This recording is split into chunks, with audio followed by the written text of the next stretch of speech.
Rise and shine. It's time to get the day started with the morning show of record for the Homestead community.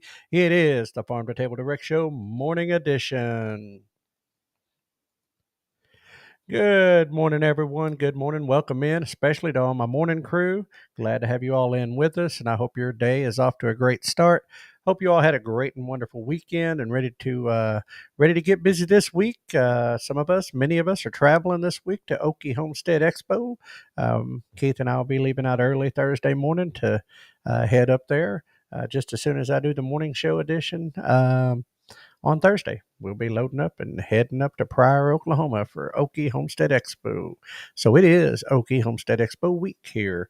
As some already know, and as some of you may have figured it out real quick, it is Memorex Ryan today. I will be en route to work at the exact time this is airing, so just won't be able to do that. But this is a pre-recorded thing, but don't worry. We're still going to have a great show. Still going to be a great topic. Look forward to your chat. Look forward to the comments. Don't let me not being there in person stop you all from chatting and conversating and commenting. We enjoy it very much. Anyway, I hope you're all off to a good weather week. We had some terrible stuff over the weekend. The fires at the end of the week and stuff. Many people lost their homes, lost their homesteads, animals, and etc. And the tornadoes and stuff that ripped through the nation. Definitely a prayer is going out to all those affected, and so keep them in your prayers all over the multi-state area, and especially those that are that have had loss of life and loss of family. Anyway, today's topic: why are they really killing hens? Well, we're going to dig in, but before we do that, it is time for today's reality smackdown. Trump invokes rarely used Alien Enemies Act to target Venezuelan gangs. We'll get more into that, but let's just say that, despite the judges saying different so far, he has already shipped out some of them, got them out of the country. So adios and see you later. Anyway, U.S. death toll from extreme weather over the weekend so far as of this count today has risen to 36. And like I said, again, that is tragic with the fires and the tornadoes and such outbreaking. Crazy weather, crazy times. And that's a whole different show we can get into about what may be going on in the weather. But anyway, a little bit more political news. Marco Rubio, Secretary of State, expels the South African ambassador, called him racist, and basically said we have nothing to talk about. He is persona non grata. So adios. And for those sports fans, March Madness brackets have Auburn as the overall number one pick. See if your team is one of those in. Arkansas made it in. Oklahoma made it in. Texas is a play. They're in they got to play the first round, but they're in. Missouri is in. Let's see, Mississippi, yeah, they got schools in, and yeah, Kansas, all around us got schools in. So anyway, for those that are into basketball. But anyway, so that was today's reality smackdown. And now for this day in history, March the 17th. Happy St. Patrick's Day, everyone. Happy St. Patrick's Day. Hope you all enjoy the day, but, wear your green, don't get pinched. But anyway, so since it is this day in history, in 432 AD, St. Patrick, aged about 16, is captured by Irish pirates from his home in Great Britain and taken as a slave to Ireland. That's considered the tradition date. Now, fast forward to 1756. So, what would that be? 1,300 years later? Something like that. St. Patrick's Day is first celebrated in New York City at the Crown and Thistle Tavern. Interesting. 1845, on this day, Bristol man Henry Jones patents self-raising flour. And things haven't been the same since. Anyway, 1868, postage stamp canceling machine patent issued. So, that little squiggly line across there that cancels out a stamp. All the way back then. 1905, Albert Einstein finishes scientific paper detailing his quantum theory of light, one of the foundations of modern physics. The guy was, wow, what a brain. Anyway, stuff beyond a lot of my understanding. Anyway, 1930, construction begins on the Empire State Building, the world's first skyscraper of 100 plus stories on Fifth Avenue in New York City. Was the biggest for a long time. Anyway, still quite the sight. 1966, U.S. submarine locates missing hydrogen bomb on the Mediterranean Sea floor. I don't know which one of those things. If they found it, great. But the fact that there was a missing hydrogen bomb, I mean, really? A missing hydrogen bomb? Who has that happen? Anyway, but I'm glad they found it. 1969, Golda Meir becomes Israel's fourth prime minister, the first and only female to hold the office. Uh, anyway, and not at a good time, difficult time there. But anyway, 1976 and 76 boxer Reuben Hurricane Carter is retried in the U.S. after being convicted of murder in 1967. Sentence is upheld, but overturned in 1985.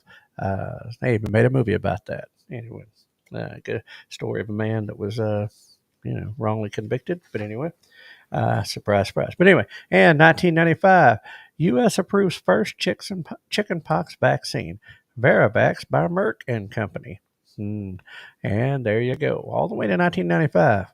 What people do with chickenpox before then? I think they just got through it, right? I mean, I never had it, so I mean, I don't know, but maybe y'all can tell me. But anyway, so there we go, chickenpox vaccine, and boy, they just have been keeping on chugging them vaccines out, and not really fixing nothing in my mind. That's the way I see it. But anyway, so we are going to get right on in. I'm looking up at that ticker up there. I got to move. We're getting right on into the topic of the day, which is why are they really killing hens? Now, I'm talking about laying hens. I'm talking about chickens, obviously, talking about the eggs. And so today we're going to delve into this pressing issue that's if I can get my tongue about me, if it's impacting breakfast tables across America. Since 2022, the U.S. has faced a relentless outbreak of highly pathogenic avian influenza, HPI as I call it, or bird flu, leading to the culling of millions of egg-laying hens. This crisis has not only disrupted the poultry industry, but has also led to soaring egg prices, affecting consumers nationwide. Now, think what you want of it, and we're going to dig into some of it. But the fact of the matter is it has affected and it has killed, and they have culled millions of birds. And really, the question is why? What is the actual reason why this practice is going on, and why are they killing them?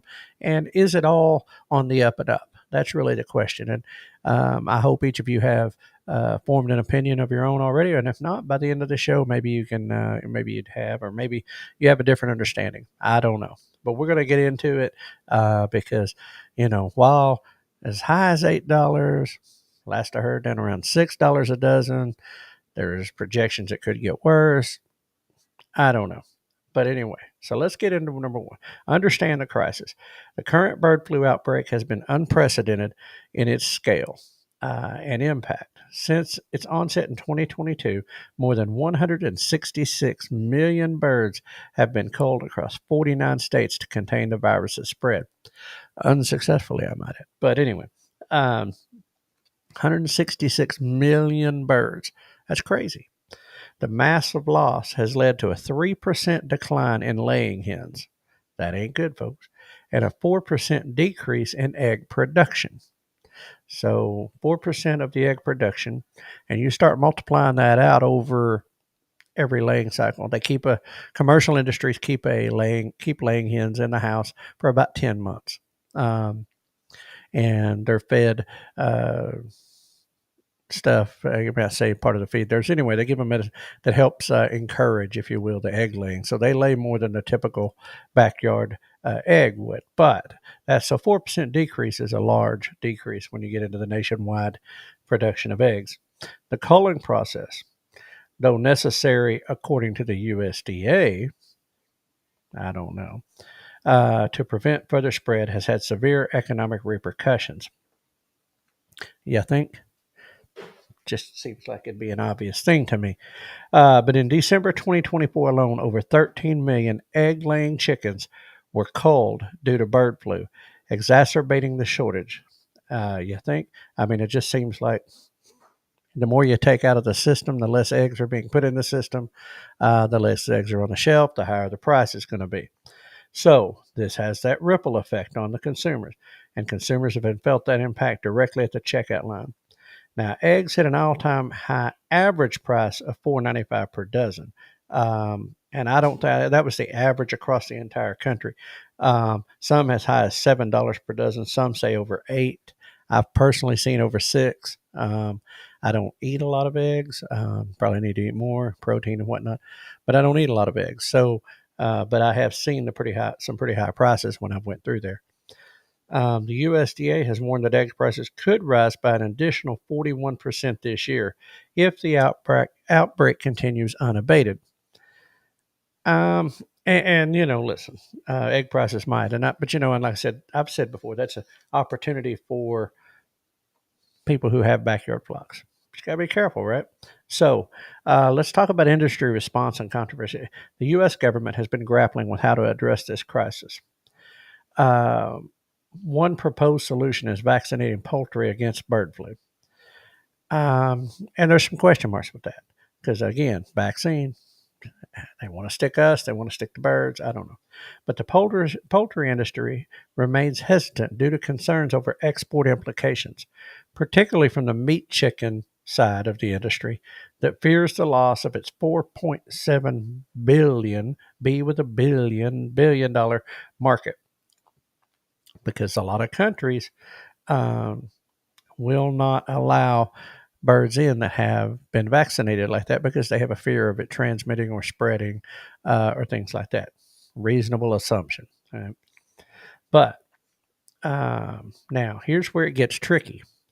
There are allegations that major egg corporations may be capitalizing on the crisis to hike prices artificially, resulting in record profits but burdening consumers. Now, I'll be honest with you, this makes a lot more sense to me than anything else I've heard lately. Right? What's the old saying? Never let a crisis go to waste. Right? I mean, if you can kill out flocks, if you can drive down the supply, which increases, so the demand is there, and because the supply is low and there's a demand, they can raise the prices that have been, what would be called very low. Even Joel Salatin has said that if the cost of eggs had kept up with the typical rate of inflation on everything else in our lives that has went up, that we'd be paying about $20 a dozen. I think is what his number was, and that's crazy, right? So, which, I mean, don't get me wrong. Those of you who raise chickens, you know more than anybody what the value and the cost and everything is of raising chickens and what your work is worth. But so the idea that, they're trying to capitalize on a crisis and make prices go up, not surprising to me. Why not? Now research by Food and Water Watch suggests that corporate consolidation in the egg market is a significant factor. Companies like Cal-Maine reaping substantial financial benefits. Now, I can understand that where they say that, because it is profitable, but I don't know if that profit overtakes the loss. That's the question. But I don't know. Now, some have alleged, and I personally believe, that the USDA could be partly responsible for the outbreak to begin with. Gain of function research at USDA lab in Georgia could be responsible, particularly because the research was done using migratory birds. Now, you can see our previous videos about that, and Dr. Peter McCullough and his findings and what he thinks about it, and go on and get more informed about it. Don't just accept my opinion. But, if they say this is more virulent, they say it, everything is mutating, it's done these things. That's good. I think it's been played with, and to what end? But, we've discussed this previously. So, again, go check that video out. Go back in our videos. Anyway, now, one of the things that's been considered is the alternatives and solutions. What can we do different? How can we pursue things differently? Now, many have said that they need to cull the sick and dead, but let the healthy one live and breed a resistant bird. Now, I support this 100% in backyard flocks, non-commercial farms, etc. And when I say non-commercial, not a part of the big poultry industry, not a part of the larger companies. And so I support that 100% because, if your birds are resistant to it, then it helps eliminate it. Okay. However, knowing the commercial poultry industry and their current processes, um, and that's because I do work around it, and I work in the, my job's connected. Anyway, this is highly impractical due to the manner in which the birds are housed and their purpose. They're in a house. They're not outside running around. They've got crates. They're up off the ground. They can get up off the ground on these laying areas. They got nesting boxes. It's a pretty cool little setup, to be honest with you, um, as far as for in a house like that. And the sheer number of birds that are in there laying eggs. Now, the meat birds are in a different deal. They got a lot more birds. You have anywhere from 15 to 30 plus thousand birds in one house. You know, uh, they're not being bred out like that. Those are being processed to being killed, to be eaten, made into food. And so, but with the eggs, I can understand the thought process.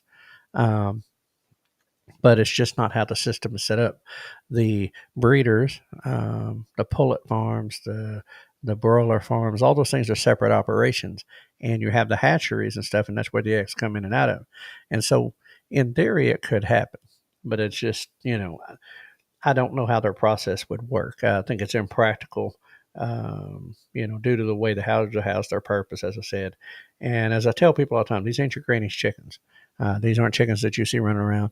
These aren't what y'all are trading and swapping and seeing for sale and stuff like that. I mean, yes, you can get the cross that these birds are, but it's different when you get that cross and you raise it traditionally versus corporate farming, factory farming, that type of thing. That being said, as I said, they only keep the layers are only laying for about 10 months, and then, well, quite honestly, they go become other types of food.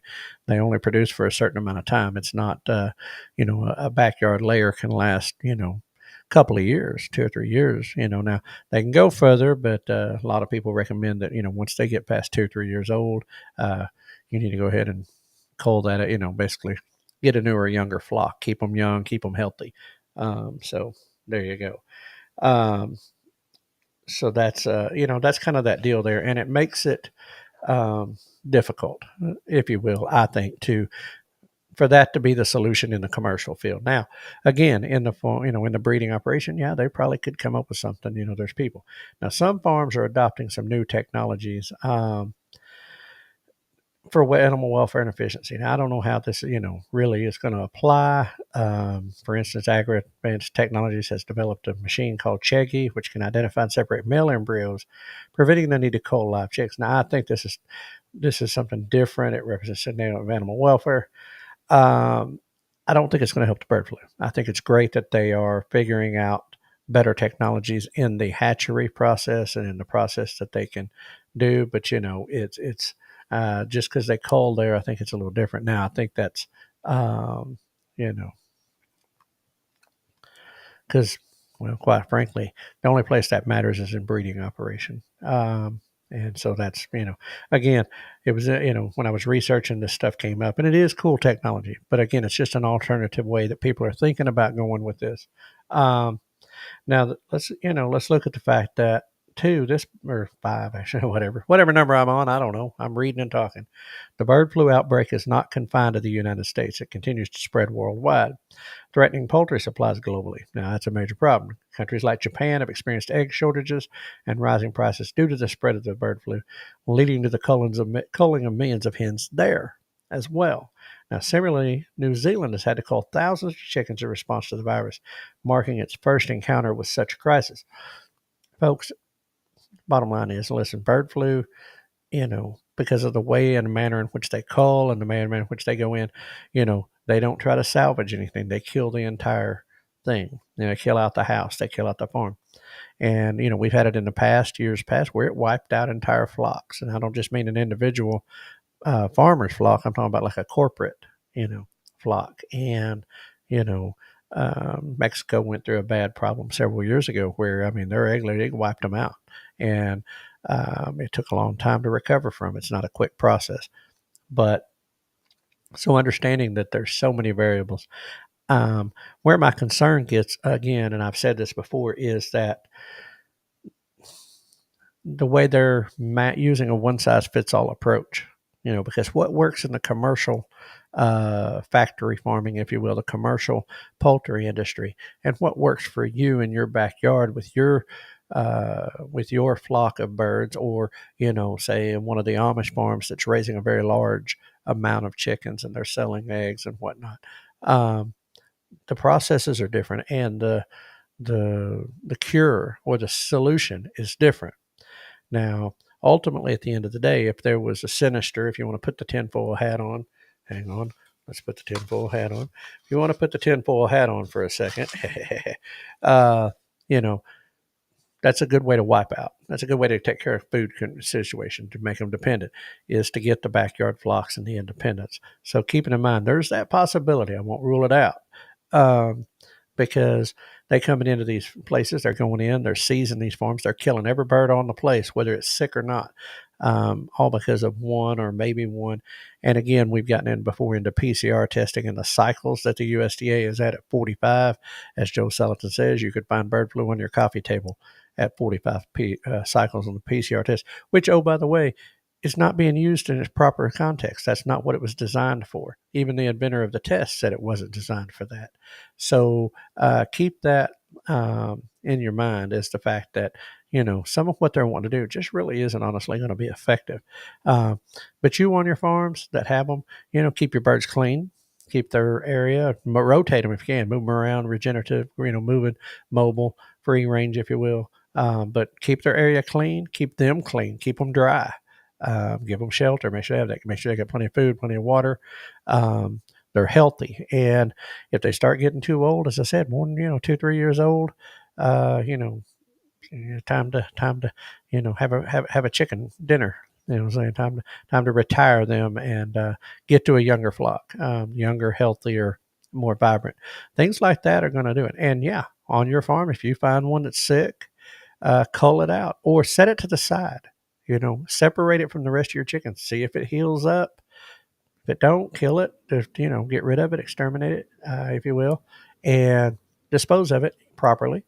And, let your other flock that's not sick thrive.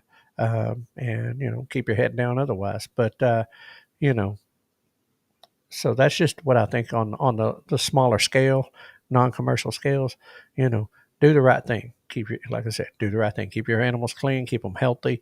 Keep them safe. Keep them well fed, well watered. Um, and I think a lot of this will bypass. Now, the commercial flocks.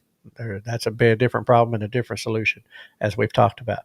And as we've talked about today, the mass culling of hens in the U.S., it is a complex issue, and it has far-reaching implications because, especially in the city populations and their food and the commercial food, there's so much that goes into where all these eggs go and what all they're in.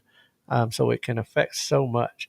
It's a stark reminder of the vulnerabilities that our food supply chain has. Now, Keith and I talk all the time about getting closer to home, keeping it local, breaking that supply, and we're going to get into that. Well, not really, but we're going to talk about it just briefly. The need for proactive measures to safeguard animal welfare and consumer interest. There needs to be a balance, taking care of the supply set chain itself, and then taking care of you, more importantly. And you are your own best judge of how to handle that. You're your own best information source. If it doesn't feel right, if you don't like it, don't do it. I mean, as far as buying chickens or buying eggs and that type of thing. And if you go somewhere and you don't like the way they're doing it, well, trust your gut on that. But, it's one more reason I've said buy locally or raise your own and sell them, sell the eggs. Raise your own chickens, sell the eggs. Dyer Family Farm doing an excellent job with that. There's several others that I know are that are incubating eggs and have raising eggs and chickens. Opicon, Homestead, etc. Several of them. And there was a conversation last night on the lives about incubators and different things. So check that out. The dependency on the commercial industry and its convenience, it holds many hostage. Okay, it really does. And I mean, I can't throw us. I use it too. Okay. But people are so caught up with that they're not willing to do the extra. But I'm telling you, sometimes that's the way to do it. We got to break the chains and we get to enjoy the food freedom that comes with that. But, that's what's going on. That's why they're killing hens the way they are. That's their reason. If you think there's something to it that, it's to drive profits, maybe there's a better solution, or they're doing that in, with some level of intent. Could be. I mean, that's food for thought, something you can take with you. And, hey, um, we'll just have to see what happens with it. Like I said, keep your chickens clean, take care of yourself with that, and use your best judgment. But, if you can find some locally that somebody's raised at home, that's the best way. Or if you can raise your own, I think that's the best solution to the problem. If we'll do all that, and you know what, just don't believe the hype. But anyway, do your research and find out why they're really killing hens. So that is the end of today's topic here. Let's get this closed out of here. Tip of the day. Now, this one's kind of a cool one. Tip of the day. Ability is what you're capable of doing. Motivation determines what you do, and attitude determines how well you do it. And that's Lou Holtz, Hall of Fame football coach. So there you go. Ability is what you're capable of. Motivation determines what you do, and attitude determines how well you do it. So take that one, put it in your hat. Stick out the back of your mind. Anyway, that's a wrap for today on the Farm to Table Direct Show. I got to do upcoming events. Let me buzz through this real quick. I had a few minutes. I'm sorry. Getting ahead of my notes. Upcoming events, obviously, this week. We're leaving Thursday, so it's here.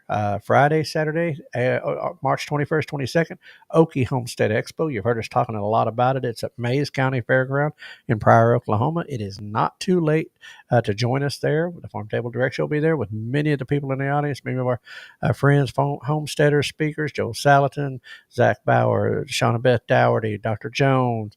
The list goes on and on of people that are going to be up there speaking. Go on to Okie Homestead Expo on Facebook, or you can go to okiehomesteadexpo.com. Get the schedule, get the fair, all the information about it. But it's going to be a great weekend. Look forward to seeing many of you there. The very next Saturday, March 29th, is the Arkansas Homesteading Conference. Cleveland County Fairgrounds, Rising, Arkansas. Not sure if I want to make it, trying to, hope to. But anyway, New Beginnings Homestead Expo is April 12th. That is at Trinity Church in Nowata, Oklahoma. That information is out on Facebook as well. So just, search New Beginnings Homestead Expo. It's April 12th. It's a one-day event. Keith and I have been asked to speak. We get the privilege of being the opening speakers on the main sanctuary, the main stage, if you will. Looking forward to talking to everybody about our subject up there. And after Expo, we'll be digging more into that and getting y'all more ready and getting y'all caught up on that. Hope to see many of you there. Shindig Ozark Living Expo, April 25th through 26th, Newton County Fair and Rodeo in Jasper, Arkansas. And let's see, the same weekend, the Homestead Conference, April 25th through 26th, Waco, Texas. The lineup there is crazy. Joel Salatin, Danielson, I think Roy Feeks. I know, I read through it the other day. There's a huge lineup. And it's going to be a good one there. If you're in the Central Texas region and you don't have anything going on that weekend, April 25th through 26th, check out the Homestead Conference. You can find the information out about that. Same weekend in Florida, Homesteading and Outdoor Expo, April 26th, Port St. Lucie, Florida. So those of y'all down south in Florida, check that out. And many of the people here that are watching and people in Oklahoma are going to be to have YouTube channels and stuff. Are going to be at the 10 Killer YouTube meetup, April 25th through 27th at Lake 10 Killer, Oklahoma, Cherokee Landing State Park at the Creek Shelter. You can RSVP to 10 Killer YT Meetup at gmail.com. That's 10 Killer YT Meetup at gmail.com. There's many more coming up in May and June, all the way out through September and October. I will get into them the next time. It's just so much to read, and so we're going to keep this down to a shorter time frame, but that's all that's going on there right now. So, as I was saying a while ago, that is a wrap for today on the Farm to Table Direct Show. Morning edition, and I want to thank you all for joining me as we explore headlines and stories and more that are impacting our world today and beyond. If you enjoyed today's episode, don't forget to hit the like button, give me the thumbs up, share it with your friends. If you're not already, subscribe to our channels on Facebook, YouTube, X, and Rumble. It is the best way to stay connected and help grow the conversation about food, farming, and community. Hope you all enjoyed this subject. Dig more into it. Well, we'll be talking about it more and more. So anyway, until next time, keep your roots deep and your vision growing. Good food starts with great people just like you. And remember, we are hashtag stronger together. Be a blessing to someone today, and we will see you on the other side tomorrow morning, 6 a.m., right back here on the Farm2Table Direct Show, morning edition. God bless everyone. Have a great day. And I'm going to hand this over to Hank to take us on out of here. No humans were harmed in the production of this podcast.